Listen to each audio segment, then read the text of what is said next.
what's happening? All right, over to Magnus Carlsen, Nodirbek Abdusattorov then, while Fabiano continues to think about a sticky situation that maybe he allowed Vincent Keimer to put him in. Vincent looking to strike back, but this one all equal in terms of the score line. But Magnus on the roll. Wow, whose pawns are stronger? Black has two fantastic pawns with a lot of potential also marching. White's pawns strong, but blockaded for now. Just a very quick action replay of the last few moves. I was expecting knight takes pawn, trying to trade off the knights, keeping Black's very powerful bishop. He actually willingly traded off that piece with a check just to get his pawn storm rolling a bit quicker.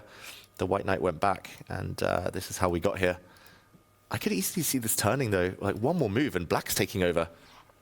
I want to point out, though, that white right now currently has an extra pawn and could potentially have two passed pawns on the 6th rank by pushing that pawn to a6. And for Nodirbek, middle of the middle game also has a passer on the 3rd rank. That is absolutely insane. a6, d3, God alone knows what's happening. Oof, yeah, I mean, this knight landing as well. The question is whether white has to sacrifice the rook just to eliminate that knight, just take it off the board, or whether there's something better. He drops back his knight, Magnus, and the bar slides down. Big error, apparently. Your move, right? Now you really jump in with that knight. You're hitting the rook, you're hitting the pawn. Is Magnus going to sacrifice in exchange? Oh, and look at the change in body language from Nodirbek. He leaned forward, he frowned, he pushes his pawn. Oh, big question. I think if the knight had landed, Magnus was ready and willing to sacrifice his rook for that knight. He'd get a pawn in return. Who knows who would have been better? Eval Bar says black, but white's chance is still alive. Now, what to do with this rook? Now, where does it go? Wherever you go, you just snap the knight out, go c4, go c3, and suddenly it looks like Nodirbek's pawns might be the stronger one, and the faster ones.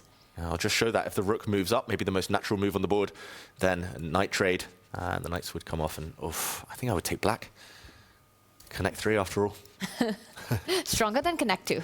Exactly. White's pawns are easily blockaded for now. This is really anyone's game. I think a draw is by far the least likely result here somehow. Is there a better square than e4 for the knight or for the rook then? There's only 2 safe squares. He slides across. So he goes for f2, at least doubles him up. And he's going for f6. He's setting that move up. That's what Magnus Carlsen's relying on, to open up the king's side. Is this the moment that Nodirbek trades and anyway starts pushing his own pawns? Yeah, speed is key. I think you have to exchange. No time to mess around and go grabbing this pawn, for example. He does exchange those knights. The pawns are rolling. It's coming. c4 next. Is Magnus in time to anyway break open with f6? Will be the question. Oh, Magnus doesn't like these imbalanced positions. He wants control. There's no control. Nodirbek's done a great job. Up on time again. Yes. Up on time, up on the heart rate, Nodirbek is. Rightfully so. He's now looking at the potential of taking down Magnus Carlsen with the black pieces of all things, and then taking the white pieces into the 4th and final game of the bout. But Magnus is pausing. He's not immediately making that hand capture of picking up the knight with the queen, which for me is the most natural move right now. So the only other option is the rook, though. But you just move the rook to f2. It feels so odd to me that you... Is f6 incredibly crazy here? David hates it. I mean, I would reluctantly calculate it in classical chess. In rapid chess, I don't think I would You'd even entertain it, yeah. I mean... Fair point. The question is, what would happen if black just, for example, takes a couple of times? Does white really have enough ammunition to launch an attack? Not even looking at it. Yeah, if white still had the knight, I would definitely look at it, because then a knight could jump in with some attacks, but the black king, even if it gets opened up, will slide into the corner pretty safely. Okay, he captures with the rook. Captures with the rook.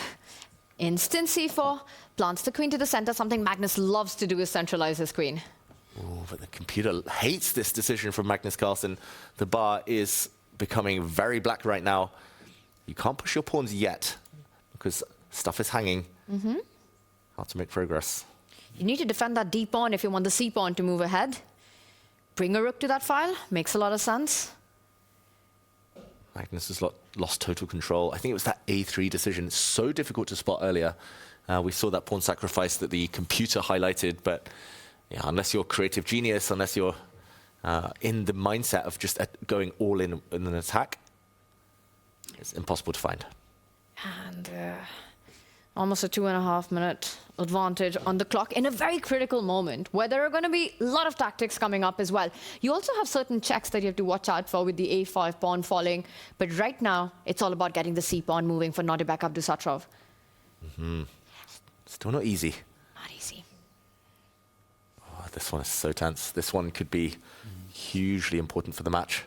The question will be, if you were to make the most natural move of lining up the rook on the D line, again, if you move the F rook, will Magnus strike with F6, trying to open up the king side? And that's what's going on in Nodirbek's head right now. That's what's on his radar. How much counterplay is Magnus getting with F6? Exactly. He would love to use this rook, since it's a bit unemployed right now. It's only really doing a defensive job.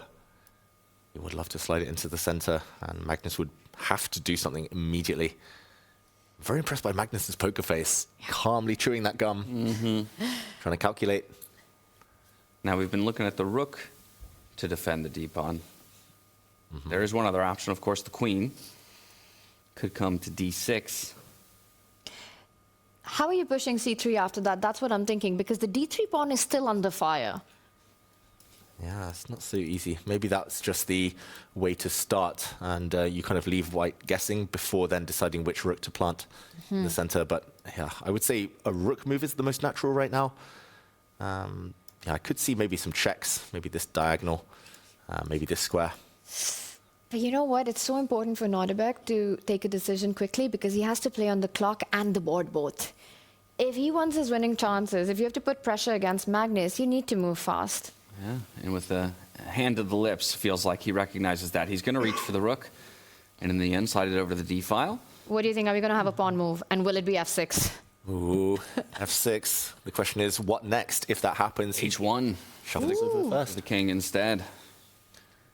He's waiting. He's going to wait till the black queen moves, breaks the blockade, and then he's going to start throwing his pawns forward, Magnus. He's saying, you shall not pass yet. Pawn c3, he'll take... Oh, it's so cagey. This feels like the last few moves before the position explodes even further. And let's not forget that Magnus at any point can start throwing up the A pawn up the board as well. You know, he's got a little resource tucked away on the A file. It's not just the central pawns. I'm looking at something. We've been talking about queen to d6, which obviously lines up on that d3 pawn immediately. What if we take a slightly longer route? What if we queen to f6, then to d4? Oh, I like it. All right, so we can delay the f6 pawn coming forward, the f pawn coming forward for one more turn, then come down and also offer the queen trade at the same time. Yeah, queen's off the board. Despite the fact Magnus is a pawn up, I think that is almost a winning advantage for black. White's pawns can be easily stopped, even by the black king, if the queens disappear. White's pawns are never going to be, the black pawns are never going to be stopped. But just by going right instead of left, right, we prevent that f pawn from taking advantage of the queen's misplacement for that one moment, that one tempi. I think he's reaching for the queen, and I love that idea. He does instead move the rook. Rook to d6, not on our radar. But I like it, because it also stops a6. It's also putting pressure on the e pawn. It's a really nice square for the rook to laterally defend everything. And maybe, David, he's going to go double up on the d file and then push the c pawn, not giving up anything. Exactly. Multi-purpose move. Magnus probably missed that one. Calculating. He keeps glancing at the clock, Magnus, and they're rushing to give his king some breathing space, some luft.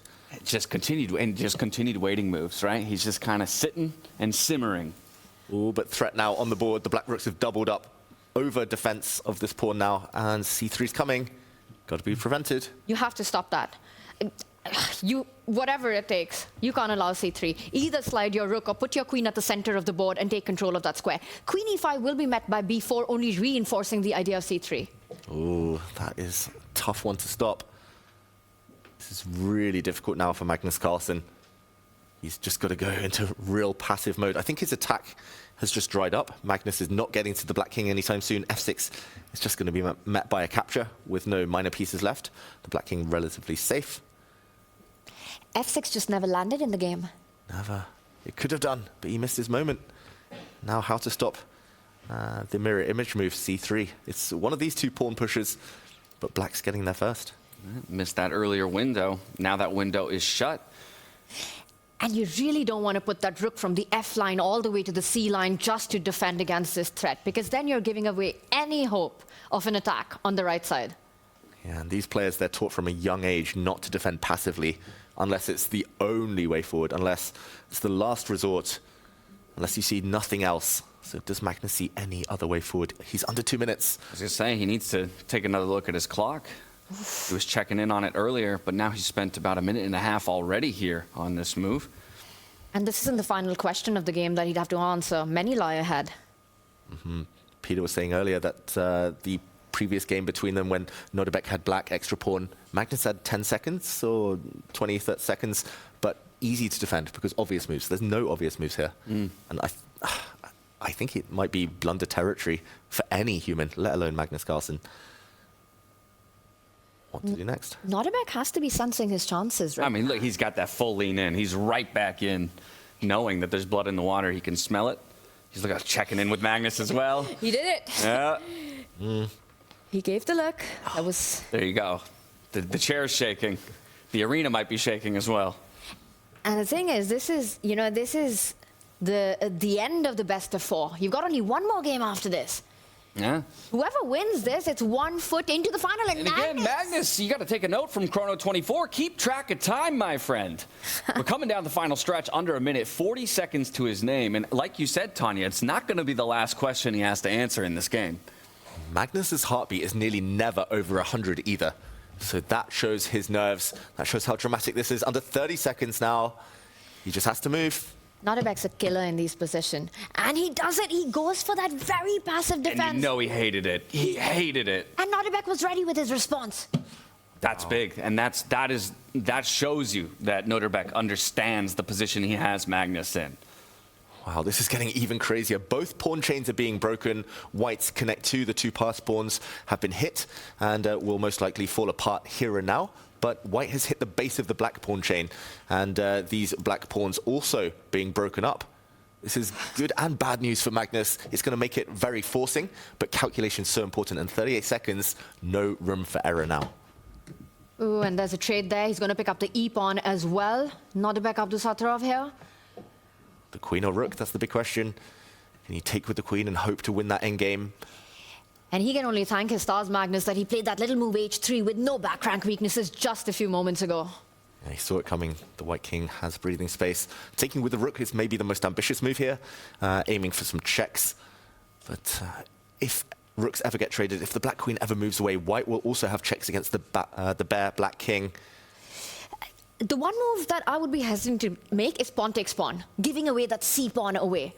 Because then you're really separating your entire structure, your formation, and creating weaknesses. The white rook stepping up into the attack as well. Yeah, he cannot let that white rook to activate. He's calculating now. Nodirbek, I think he might have underestimated this idea of the second white a-pawn challenging the base of the chain. And, ooh, nervy times, getting in those 10,000 steps. Yeah. It's a nervous dance, not a happy dance just yet. Okay, he elects for the rook. So this is going to be 2 passes from Magnus on the A and the B file, and C and D captured by Nodirbek. Rook E1 check coming in as well. Watch out.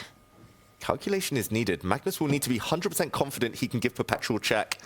If Nodirbek comes in, he's going to win a rook. He's going to win one of the 2 white rooks. And Magnus at the end will have to hope that he can continue checking with his queen forever. He will, most likely. I think he's calculated it. Eyebrows lifted there. That was maybe a sign of relief right there. Yeah, he's seen the line through, where he's going to be down a rook, but he keeps checking Nodirbek's king, or at least wins the rook back with the check. Yeah, dipping under 2 minutes now is Nodirbek. He's trying to find a way to keep the game going. I won't be surprised if Nodirbek takes another route, finds a way to keep the tension on the board, and doesn't liquidate. That's far from risk-free, this position for either side. Now might be a good practical moment to bail out before white's pawns start pushing forward, before this black pawn disappears. So if Nodirbek gives a check, that's essentially a draw offer by him. If he wants to play on, if he's ambitious, he'll find another move. Maybe hit the queen on the 5th rank. Slide that rook 1 step forward, hit the pawns and the queen. Also very logical. Magnus looks like he's checked out. He looks like he's figured out how this game is going to end. Yeah, and the problem with that is that the queen slides back and gives a check. And look at that, he once more, and it's a blunder. No. Nodirbek going for the win, but he's about to lose. He stopped 1 square short. He should have gone for the check. He wanted more Nodirbek, and he might get punished. Magnus can now just take that rook off the board. This is still not easy, though. Magnus has only seconds left. Under 30 seconds. Calculating, making sure that But it's not clear at all how Magnus is even better here. But it's free, right? He has to take this rook. You take it back with the pawn. Exactly. Then you're one square away from promotion. He does it. He's going to show us the way. Magnus Carlsen will, as he usually does. Queen takes rook is one question. If the pawn captures the rook to try and promote next move, Magnus will block. And I think Nodirbek's forgotten here or just underestimated that black cannot bring his rook down to d1 as that square is covered. Magnus is just in time. The black king open as well, vulnerable to checks. Queen takes rook is another question. Queen takes rook, you can't trade the queens. You'd be losing if you're Magnus Carlsen if you get the queens off the board. So Magnus will have to find an attack against the black king with his own queen. Wow, this is such a gamble, though, from Nodirbek. Like, I don't see the reward here. Most likely, minimum, Magnus has a perpetual. Queen takes rook is the answer. Magnus cannot trade queens. That will be lost for Magnus. Where's the square that he goes to? D2 is coming in as well. And Nodirbek had the draw in his hands. He did. He absolutely did, but Magnus has to make a move. Still low on the time here, so Nodirbek has options to keep pressing. He attacks the black rook, and it looks like it's the correct move, the best move in the position. Very accurate from Magnus Carlsen. He keeps his queen on a very nice square here, gaining time, gaining a tempo against this rook. There's also checks if the rook ever disappears. There's checks on the diagonal. And the problem is that you win the c-pawn with a check as well. There's going to be checks when the black king moves. Another pawn will drop. Oh, and Nodirbek, the realization it's setting in right now. This is not easy. Magnus also has a tempo in some variations by hitting the black queen with his rook. Nodirbek's missed this. 13 seconds against 25. Disaster strikes out of that desire to just go for a little bit more, wanting just a little bit extra, taking a risk, but unfortunately that risk is backfiring. Oh, are they going to repeat? Magnus goes for more. He doesn't repeat the position. He gets a few checks in to gain a few seconds on the clock. He knows, Magnus, that he can bail out now anytime he wants with more checks. But does he need to? If he can find a way in with the rook, that's it. That would be game over. But there's a big checkmate threat right now. He defends it. Saves his rook, keeps it on a safe square, defends the mate. And Magnus has these pawns up his sleeve for later. Not much is going to stop these white pawns. Is black quick enough? Yeah, I don't think so, because you go d2, but d1's defended. But meanwhile, white's just unstoppable on the left flank. How does Magnus always get his queen in the center? And wins the game. Yeah, every queen endgame. He knows. He's looking away. He knows. Black has no threats. Black can do nothing. The rook is pinned. Powerless. And this was just gifted by Nodirbek. We would have gone into game 4 with a level score. Nodirbek would have won the rook. Magnus would have been forced to repeat the position. Nodirbek would have had white in the final game on level footing. Now he's going to be down. But he saw it. He saw it, you know, in his mind, in his mind's eye. He saw the opportunity to take him down here and now and go into the final game with an advantage. He overreached just a little bit, and he hands it all back. It's literally nothing to do. Like the white pawns, you can pre-move almost, pushing these pawns forward. You just get the feeling Magnus Carlsen is just, no matter what the position, it's inevitable with him. And you can see the difficulty here. Single digits now under 5 here for Nodirbek. He's going to make a move. He's going to push that d-pawn forward, trying to get it to the promotion square. But there's no way forward from here. That's it. And he's going to keep pushing with the rook pinned. Wow. There's no c3. There's no d1. b7, b8. It's about to happen.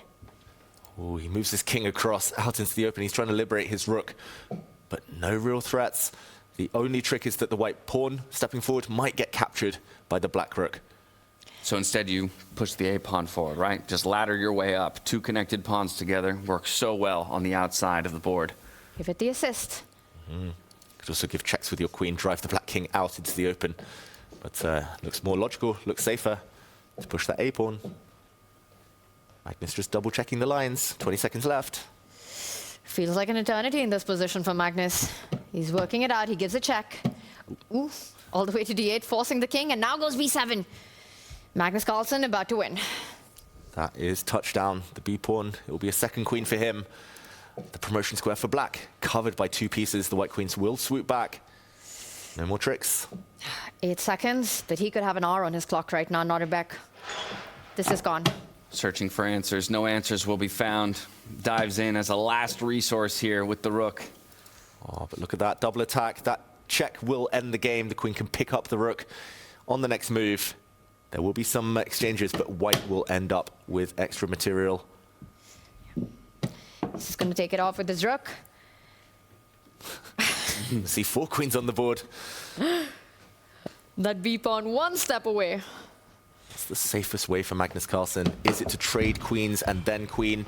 And it's a handshake. Wow, I can't believe it. I'm sure Nodirbek can't believe it. And you saw how quickly he was up and out of his chair at the end of that game, knowing that perhaps he let something go in this third game. Magnus Carlsen, with his final time holding the white pieces in this best of 4, takes it and now stands 1 point ahead of Nodirbek Abdusattorov going into our 4th round of the day.